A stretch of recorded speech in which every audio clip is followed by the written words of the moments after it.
What can you tell us, Don, about this second debris field? Well, it's actually a impact site. That's in fact what we call it.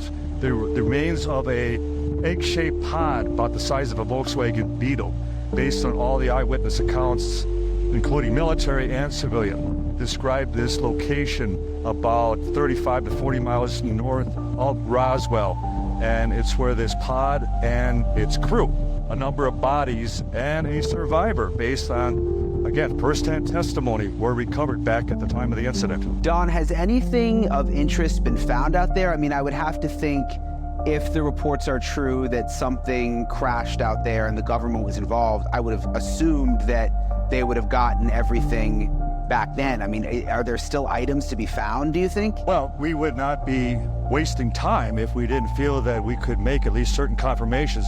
We certainly have plans to return back to the debris field, and mainly because there were traces, elements, artifacts that were discovered for decades thereafter. And that was an area that covered almost a mile long in scope. And as a result, as any crash investigator would tell you, that there's absolutely no way that they could possibly recover every last piece of evidence.